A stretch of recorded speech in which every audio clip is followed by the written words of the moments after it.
Hello and welcome to this morning's executive guide on how to choose the right assessment for your organization. I'm sure some of us have been in situations where we hired a great person on paper but may not have performed as well as we expected. Or how would you, as a HR manager or the boss of a unit, determine if you like your new hires to perform productively and attain the goals within the shortest possible time? And is competition beating you to your top talent? This morning, thank you for joining me. My name is Leanne. I'm with Profiles Asia and your moderator. This is our webinar session, How to Choose the Right Assessment for Your Organization. A few housekeeping rules before we start. You will notice the control panel on the left, or rather on the right hand side of the screen, which you could expand and collapse. You could also, you control your volume, but this morning the session is muted, so you could only listen in. However, you could pose your questions to us and we will attempt to answer your questions during the session or after the session through your emails. Now, this morning we are joined by Mr. Henji Santos, the Country Director for Profiles Asia, who is responsible for operations and management and growing key accounts in Singapore. He has over 16 years of experience in education, business and hospitality. He comes with a BSc in HR management, as well as an MSc in industrial and organizational psychology and management. He is also a lifetime membership awardee of Beta Gamma Sigma International Honor Society. Please join me in welcoming Mr. Henji Santos to the webinar. Hi, thank you very much, Leanne, for the introduction. And I'd like to welcome everyone for today's session. And I certainly hope that you will get out of here and make your time well worth in joining us. Okay, so I have three things for today. The first thing is, it's all about assessment. Why do organizations need assessment? We'll be discussing different types of assessment and its common application. And also, we will be discussing the 10 essential questions to ask for selecting the right assessment should you be considering any vendors out there. And most especially the assessment tool, to be specific. Okay, and what are those questions that you need to ask in determining the best assessment solutions or assessment tools that you're going to use for your organization.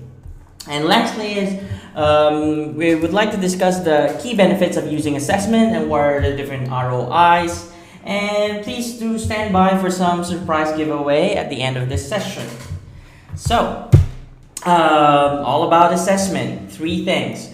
But before we start, I would just like to administer a poll, basically to have a sense of where you are, whether you have used assessment before, you've used it for recruitment, hiring, selection, or perhaps you use it for development and succession planning and so on and so forth. So I'm going to give you a few minutes, just a few seconds to administer that assessment, and let's start now.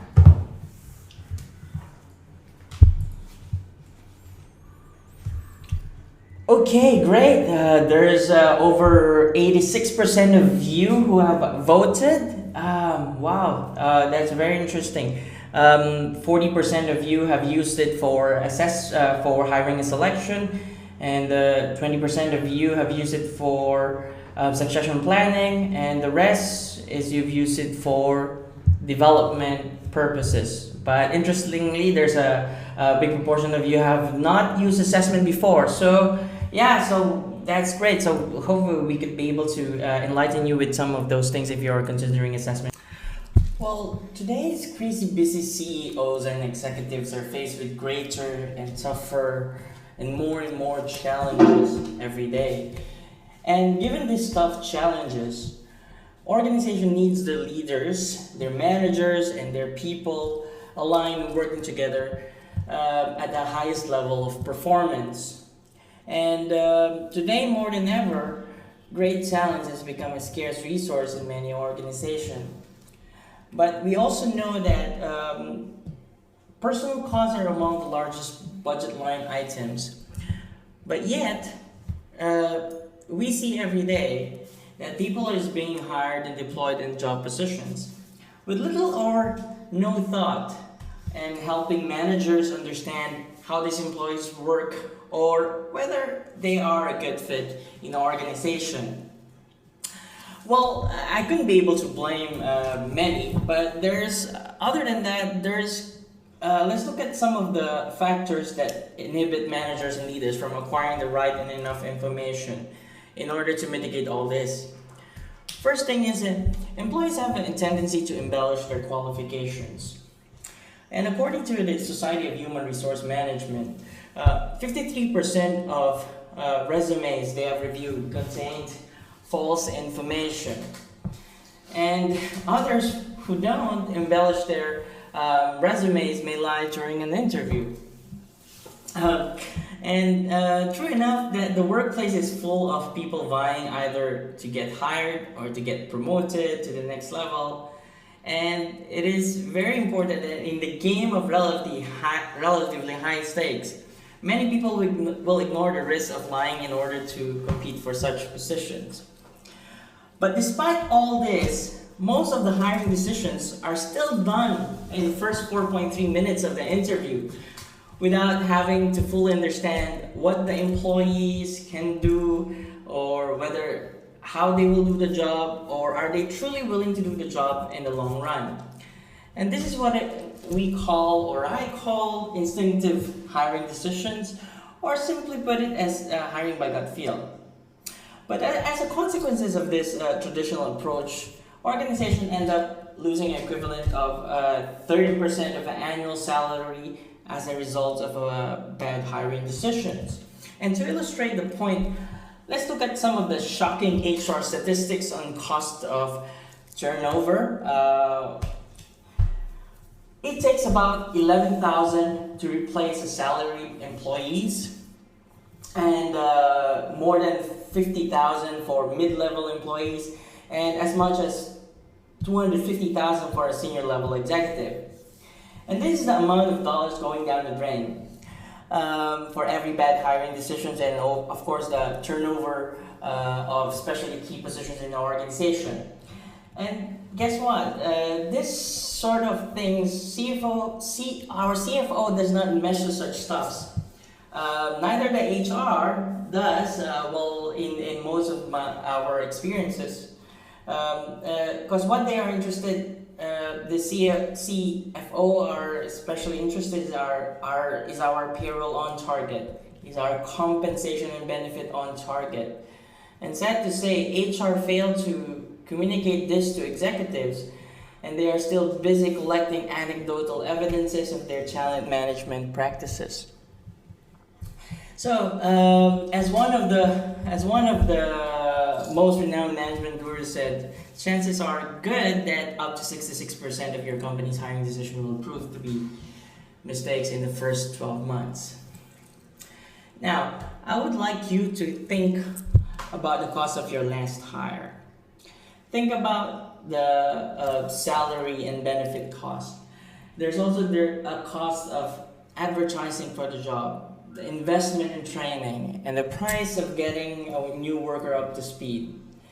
An organization wouldn't spend $40,000 to $50,000 in a piece of equipment without a careful understanding of what the equipment can do, the rigorous selection process, the proper training, the documentary warranties, and etc. And how and why we should be able to do this with people too.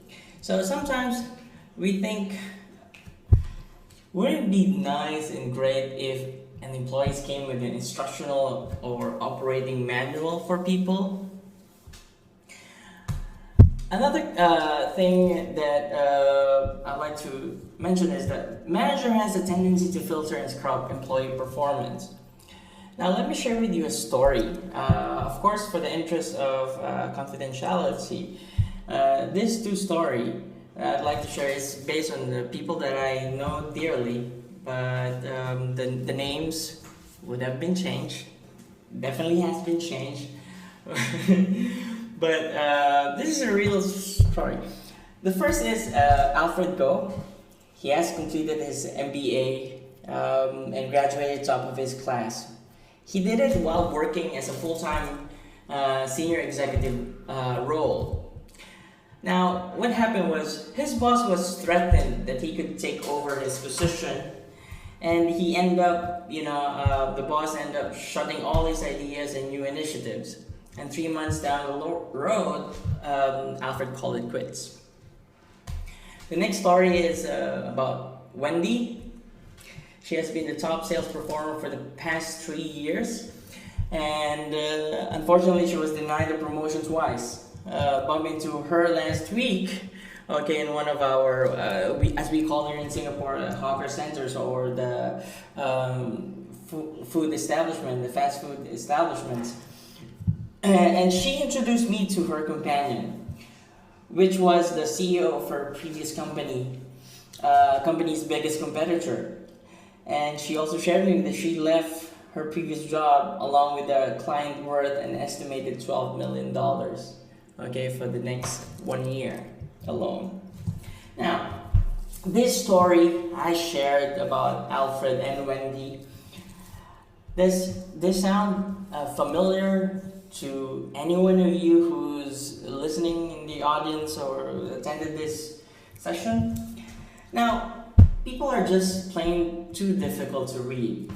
And even much more important is, do you really know your people who's reporting to you, who's under you, or the people that you work with, most especially if you are leaders in an organization? I would like to compare people as like an iceberg. This is what you see, and however, the large chunk of things about people are the real side of what you should be knowing, The rest of the 90% is the essence of the real person. The 10%, especially that we know of, are just the surface level, especially during a hiring situation. You can only uncover limited information from these experiences, educations, and skills, which is uncovered during an interview. But however, the other factors such as how do they think, how do their reasoning ability is, their personalities, behaviors, what interests them, and what are their motivators. These are quite difficult to uncover during the traditional approaches that most company does during interview. We are not saying that this information that we do is not good information. They are good information, however, it's a limited information. But how are we going to uncover the 90% information about the person? Now, so let's just summarize and recap the few things that I've mentioned in the past few minutes. And so, there are 5 reasons for why the organization needs assessment. Technically, because employees have a tendency to embellish their qualification. Hiring mistake is costly for organization. Managers and leaders has a tendency to filter and scrub employee performance, and there's a very high cost in employee turnover. And lastly, people are just plain so difficult to read. This is where assessment comes in. A valid assessment reveals consistent and in-depth information and objective information about employees that a typical managers or leaders could not be able to uncover in those traditional approaches that we do. And let's just talk about a little bit of the different types of assessments and subsequently the most common application for assessment. So the first, I broke it down to 4 different buckets, the different types of assessment for those of you who are not, for easier reference, for those of you who have not really, or doesn't have an experience about assessment or neither have a previous knowledge about assessment. The first thing is about hard skills. This typically tests an individual knowledge of technical and administrative procedures. For examples, hard skills assessment might look at how well a person can use Microsoft Word, how well he or she can understand the statutory rules or regulations in specific industry that you are with. And a couple of examples of those are the achievement test, skills test, knowledge test, and proficiency test, just to name a few. Another type of assessment are what I call the soft skills assessments. And these assessments measures how well people learn or think. And this typically evaluate behaviors, personality inventories, okay, the attitudes, preferences, personal integrity, how the person communicates, okay, typical aptitudes and styles and leaderships and management competencies needed to predict a success on the job. And a couple of examples of those are interest measures, personality, behaviors, personality indicators, and behavioral traits assessment.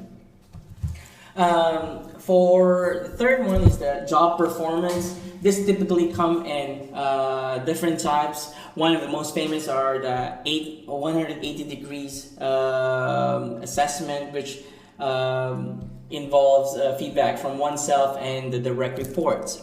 Another is the 360-degree feedback system, which involves the customers, the direct reports, the oneself, supervisors, and peers as part of the assessment process. Okay, and the fourth one is the job matching assessment. This typically measures a person's potential for success in a particular job. And a couple of those things are cognitive abilities, thinking styles, learning index, reasoning abilities, and personality and behavioral traits. We also measure what are those occupational interests and motivations. So it's a very comprehensive type of assessment. As you can see, it's a batteries of assessment put together in one.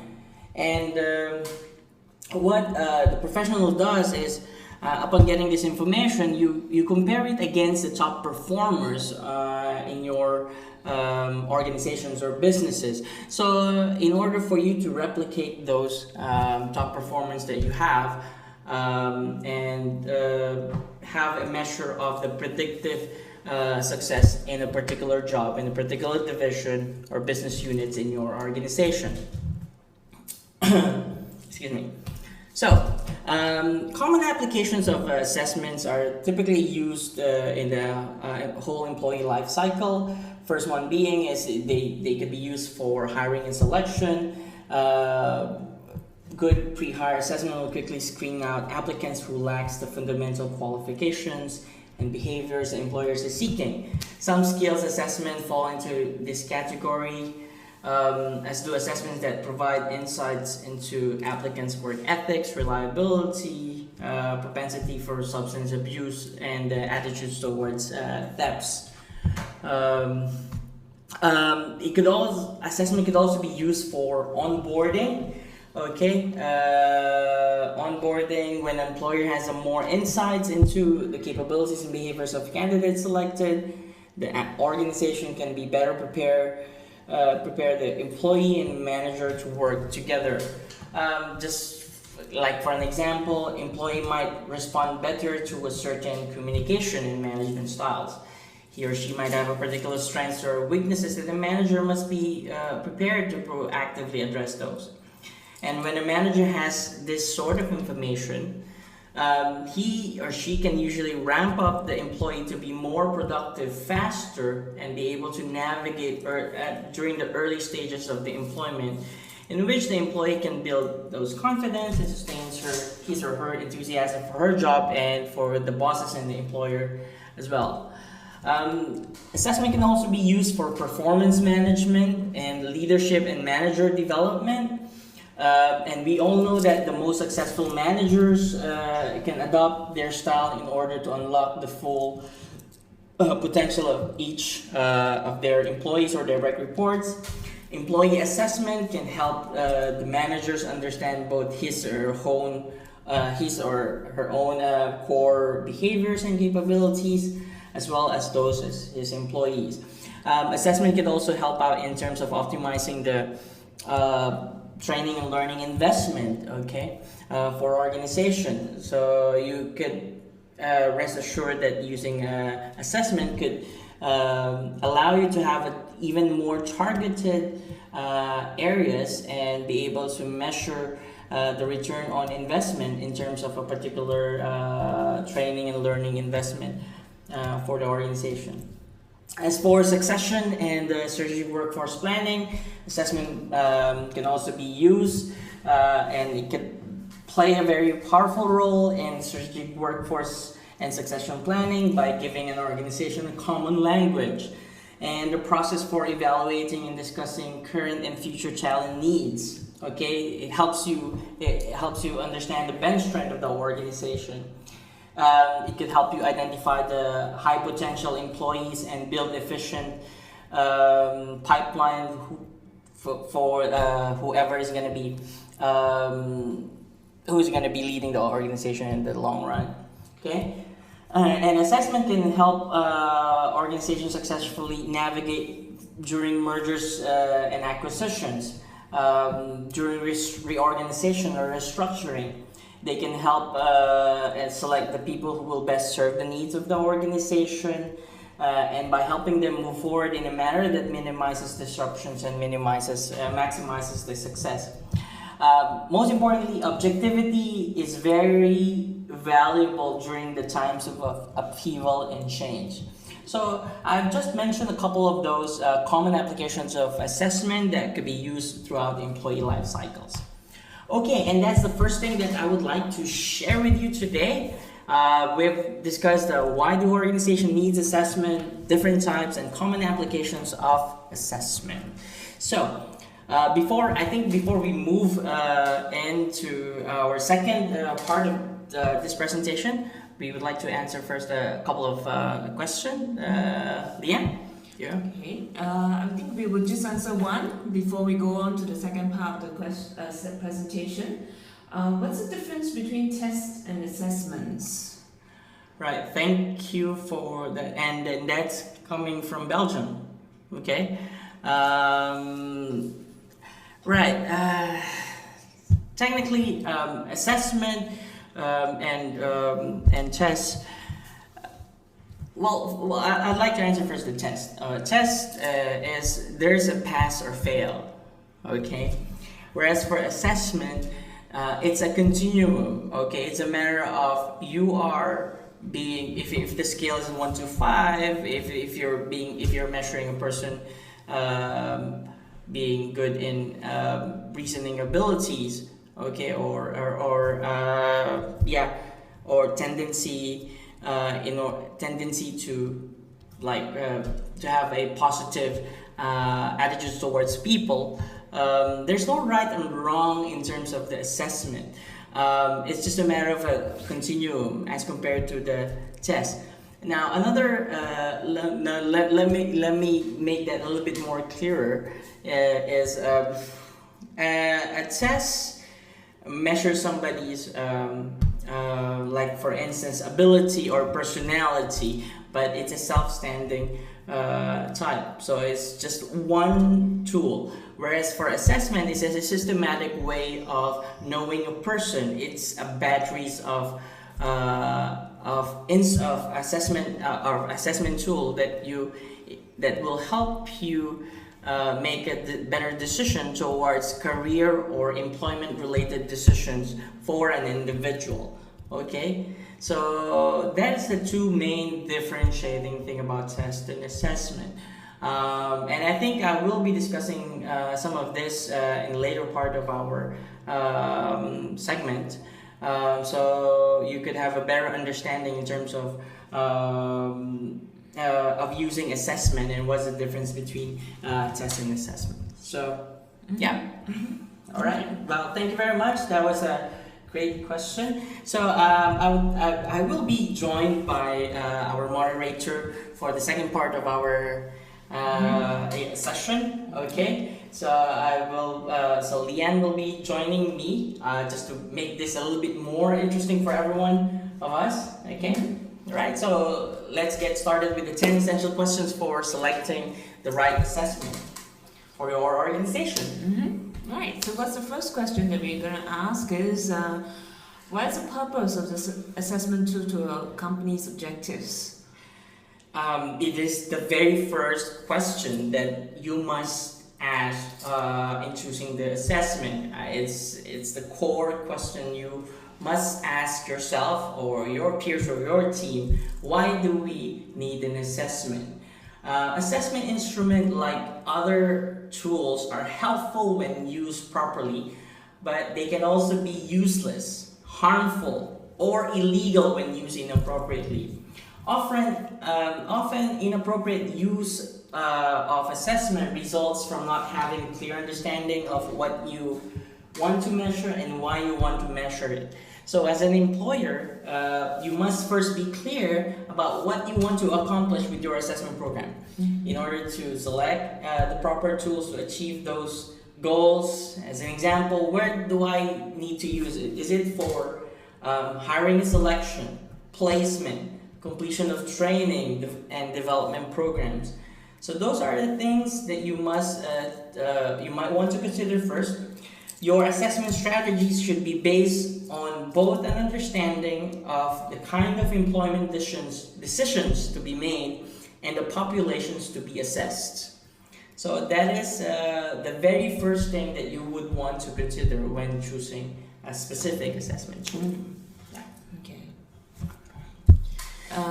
Does any assessment help us understand the whole person? Yeah. Make sure that the assessment instrument provide you with important employment-related information about an individual. Take note that no assessment is 100% reliable or valid. Okay.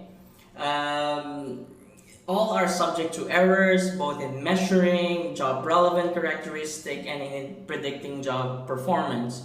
And moreover, a single instrument only provides you with limited view of a person's qualification. Using a variety of tools to measure skills, abilities, and other relevant characteristics would help you increase the predictive success of any assessment instrument or assessment program that you might have for your organization. As you've seen in the previous slides, that statement is is from the U.S. Department of Labor, that you should not rely on only one assessment tool to make employment-related or career-related decisions for organizations. Now, let me just give you some great statistics that you might want to know about. You know that our traditional approach in hiring, which is the interview, could only lead you to 14% chances of success. If you include the reference check and personality test, it goes as high as 38%. And when you throw in some abilities tests and occupational interest, the percentage goes as high as 66%. And if you incorporate a job matching features, okay, into your resources of hiring, selection, assessment resources, it goes up to as high as 75%. So we would suggest that you utilize all your resources to increase the hiring success chances. Basically, key questions to ask is and ensure that the assessments instrument that you'll choose is, can the assessment instrument measure whether an employee can do the job? How will they do the job? And how the employees can would you know whether an employee is motivated to do the job he or she is going to be deployed about? Okay, so there's 3 key questions that you must ask, okay, in order for you to measure the total person, okay, to make a career or employment related decisions. Okay. So what about being unbiased or fair to having concerns about whether the test is fair to the target population that we are measuring or assessing. Okay, employment decisions based on tests that are biased are likely lead to unfair or illegal discrimination against members of lower scoring groups, such like in minority groups, particularly in the U.S., just like in African American community, or perhaps in an Asian context would be the Malay community. Okay. Those are just some examples of the population. You should review the fairness evidence associated with assessment instrument before selecting tools by examining the test manuals and independent test reviews. Okay, so you could ask those potential vendors that you might have about is the assessment instrument appropriate for my target population? Okay. Is the test designed to predict just to give you an example of this, an assessment tool is usually developed for use with specific group. It may not be valid for other groups. For example, if a test designed to predict the performance of an office manager may not be valid for clerical workers. The skills and abilities required for these two positions may be different, or the reading level of the test may not be suitable for clerical workers. Okay? Tests should be appropriate for individuals you want to test, and that is your target population as well. Mm-hmm. Okay? Okay. So, two questions here coming up next. How do we ensure that the assessment, or is the assessment valid and reliable for own use, right? Yeah, I think in the psychometric assessment world, this too is the king of all. Okay, the question is whether the assessment tools are valid and reliable for use. Okay, this is the two main thing that you might want to use if you're considering, if you have identified your purpose already, or why you want to use an assessment. Now the second question you need to ask is whether is this assessment valid or reliable for specific use based on my purpose. Now validity is the most important issue in selecting assessment tool. It refers to the characteristic the assessment instruments measure and how well the instrument measures those characteristics. In short, does it measure what it purports to say that it measures? Okay, validity is not the property of assessment instrument itself, but you might want to know that it relates to how the instrument is being used. Okay. Now, you might be asking, what is a good validity score? Okay, the test manual usually provides statistics, the validity coefficient being, okay, that will give an indication of the test validities for a specific purpose under specific circumstances. And it's represented by a validity coefficient, where 1 is the highest, signifies a perfect relationship of what it claims to measure, and the lower it gets, it's the lower or unlikely be useful. Okay, so basically the score, you should only select assessment which is in a range of 0.21, okay, and above, okay, to justify the likelihood of it being useful for a particular assessment or purpose it was designed for. Okay, now let's go to in terms of reliability.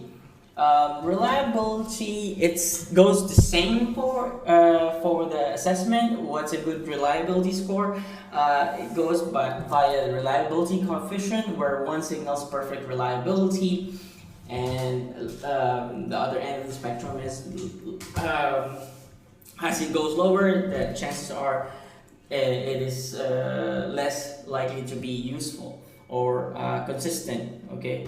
Now, good reliability would indicate an assessment with a good reliability. You should only be selecting an adequate to good, okay, based on the interpretation here in this table. Okay, of course, the higher it gets, the better, the more reliable it is for a particular purpose. Okay, so all this is, you can get it from the test manual itself. I don't want to bog down the audiences here for the technicalities and details of the assessment, because that's not the purpose of this session, but just to give you a 1,000-foot overview of all these technical things without getting you bored. However, if you have any questions with regards to in-depth details about the science part of it, we'll be glad to answer it offline. Okay? Mm-hmm. Right. So this is just a illustration, basically, of we've used a dartboard to illustrate in an easier manner for you what's the difference between reliability and validity. The figure 1 signifies that this assessment is consistent, okay, and it's reliable, but it might not be valid because the cherry indicates that if an assessment, okay, is closer to the cherry, okay, it is signifies the higher validity. For figure 2, this assessment may not be reliable and thus it's also not valid. Whereas for figure 3, reliable, this is a reliable and valid assessment because everything is congregated, okay, within the center of the cherry. But that is, as far as I understand, there is no perfect assessment, valid and reliable assessment, 100%. Okay, so that is just a little bit of concept about validity and reliability. Mm-hmm. So here's question number 6. Is there understandable and comprehensive documentation that accompanies every assessment instrument? Yeah. As for the documentation, okay, test manual should provide information about the development, the psychometric characteristic of the test. They should cover topics such as procedures for administration, the scoring and interpretation, the recommended uses of instrument, as well as the groups, okay, for whom the test is appropriate, and test norms that is being used in the development of the instrument. Okay, they should also include descriptions of the validation procedures used, the evidence of the things such as validity, reliability, and test fairness, most importantly. The manual should indicate the group or groups the test is designed to assess, and your target population, okay, should closely match in terms of the groups on which the test was developed or normed, okay? So you might also throw in some consider such factors such as reading level, okay, cultural backgrounds, and other language barriers as part of the development of the assessment. Well, I would just like to address this. There's one question here, okay, coming from Andy from Singapore. He mentioned this. How frequent the validity, okay, of an instrument should be done. Well, I would say that validity as much as possible. Validation of any assessment instrument should be done at least the minimum every 3 years. Okay, if an assessment instrument is being validated every 2 years, and that is an even better.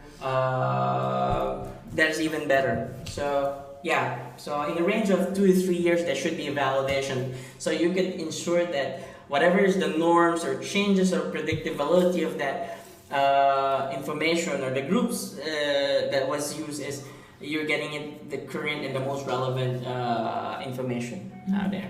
Okay, so do we have to worry about security? Absolutely. Ensure that the data from the assessment instrument is secure in such a way, even if it is a paper or pencil or computer based, it must be kept secure. Lack of security may result in some test takers having access to test questions beforehand, thus invalidating their scores. So it is in the 21st century, everything now is going to, it's much better to select assessments which is going to make your life easier in terms of from the administration standpoint, security standpoint, okay, because it's the responsibility of the test developers themselves to ensure that the security is not compromised. So technologies behind it should also be carefully considered. Yeah. And I think that and assessment results are highly personal, technically. So, on the point of confidentiality, you as an employer must respect the test taker's right to confidentiality. Employers must assessment results should only be shared with those who have legitimate need to know. Okay, and this would include staff involved in interpreting assessment results and making employment decisions. You should not, personal information should not be released to others outside the organization, especially if it is a personal, if the test developers or if you have a performance model that has been developing within your organization, ensure that it doesn't go out because these are proprietary in nature and this is your business, okay? Essentially, you invested a lot in it. Okay, and you have to ensure that it stays within the property of the company. Okay, right. Okay. So, should training and support be provided, especially for administrators or to help people, staff interpret scores? Ask whether is there an administration support score interpretation to ensure that whatever is the results based on any test or assessment are interpreted consistently, okay, in order for you to make a better judgment. So I would, because technically tests are used to make inferences about people's characteristics, capabilities, and future performance. That these inferences or perhaps interpretation should be reasonable, well-founded, and not based on any type of like personal judgment and whatsoever. Okay, so I think that is essential that the companies or vendors must be able to provide you the real support in not just on the administration but also in their interpretation side of things. Okay, and I'll go into our last. Yeah, do you need us to be a certified professional to read the report? Yeah, I think referring back to my first slide. Okay, today it's very different as compared to 10 years ago.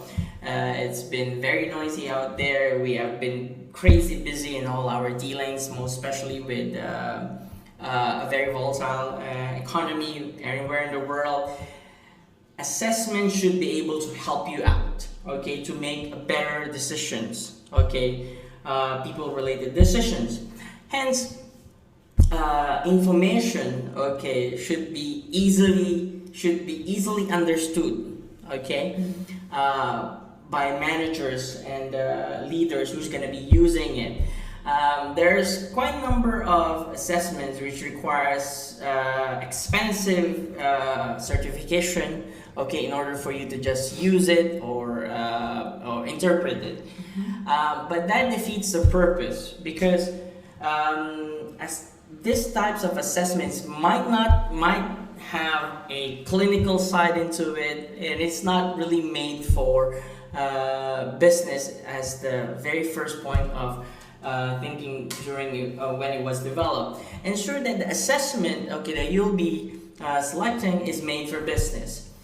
Ensure that reports are generated and actionable, okay. As much as possible, there's no psychobabble into it. It's written in straightforward business languages. And just take note whether there's a special certification or no special certification required, because the technical stuff, there's quite a number of assessments out there that takes care of the results there's no need for any other interpretation beyond the results on the report. Okay, right? So that is our second part for today's session. For 10 essential questions to ask for selecting the right assessment. Leanne, do you have anything? How are we doing on time? I think we have sufficient time. We should go on to our third section of today's presentation. Right. Okay.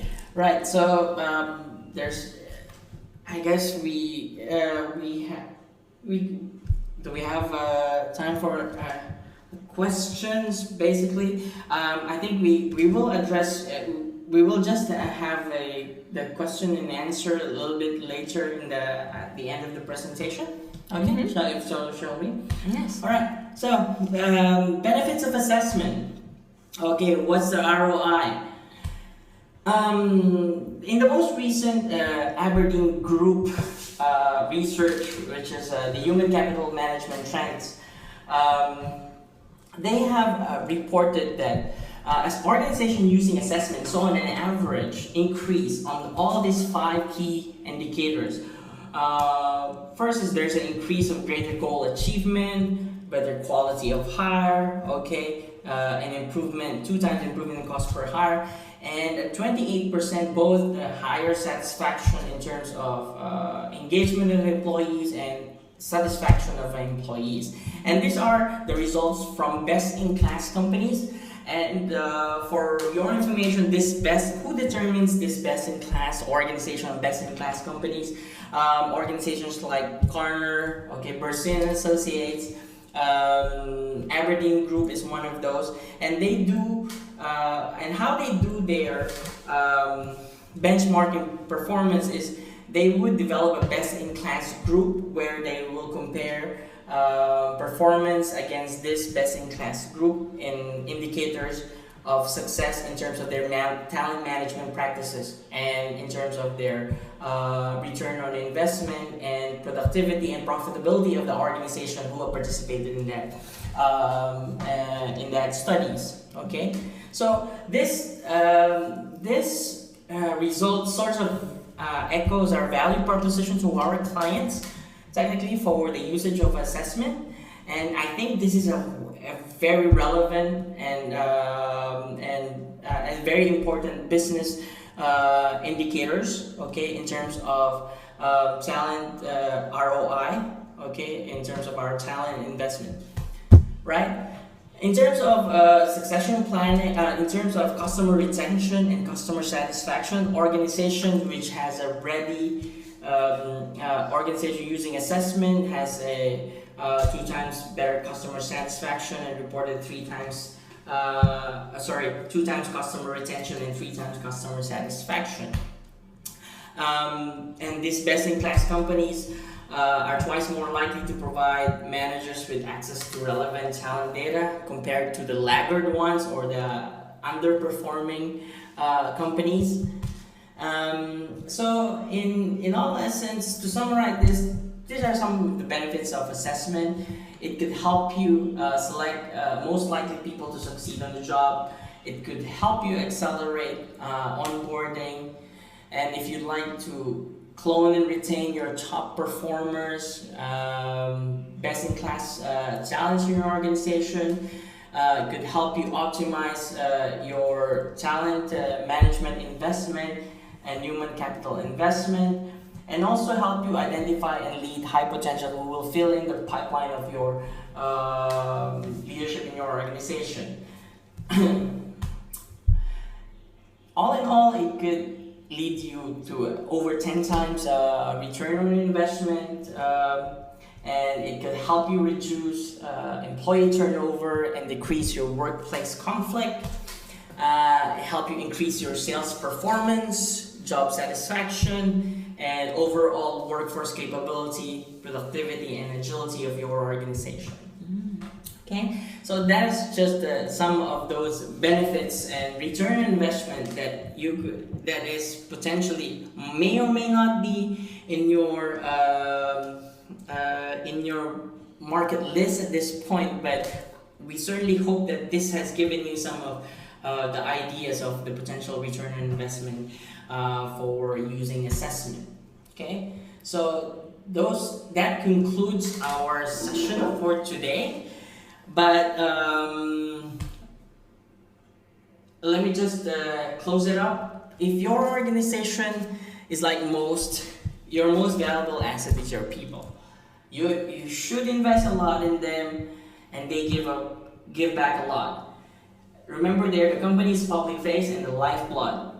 Of course, you need to know them more, but that is easier said than done. Just to summarize these things, I'd like to close with a statement by J.W. Marriott.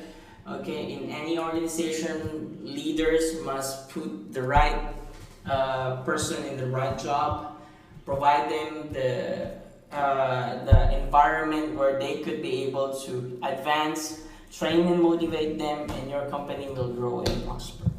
So with that said, thank you very much, and I hope that you have gotten something and we have provided you some great information with regards to assessment for today. Right? So thank you very much. Feel free to connect with me via LinkedIn or Twitter. Okay, here's my email. Should you have any questions with regards to assessment, throw it in, just drop me a note, drop me a mail. Even if it is a technical, I just don't want to answer it at this juncture because that's not the purpose of this assessment of this webinar. So please contact me for any assessment related information, or if your organization would like to have similar results as what the ROI usage of in using an assessment. Thank you very much. Yeah. Thank you, Henji. And that was Mr. Henji Santos, the Country Director for Profiles Asia. This is the end. Welcome back again. We'll take some questions if there are from the floor at this point. I think we are a bit close to our time, so we will not answer questions at this moment, but if you have them, we will direct our answers to your replies or to your emails that you have left when you registered with us for this webinar. Okay, so some information about us. We do select and develop high-performance workforce through our innovative solutions, HR solutions, and assessments. We are known worldwide with over 50 million users of our products, 100,000 clients, half of which are in the United States, spread over 122 countries. Our products are actually available in 33 languages, all for clients, which are seen here in this slide, and from financial to education and business services. So before we sign off, here's a reminder to join us for our next webinar coming up on strategic workforce planning in September. Look out for our event alerts or on our website for more information. Now, lastly, for those who have joined us today, we'd like you to experience our profiles assessment to show how our assessments can benefit your company. So here's what you have to do. 3 simple steps. If you have a team in a department with 3 employees, staff with the 3 same positions, or a sales team with 3 sales reps, you can send that information across to us. We will actually complete a complementary sales performance analysis or build a proprietary high-performance model benchmark for the department in your company. And with this, we hope to be able to demonstrate how our assessments can resolve personal issues based on real results from your company.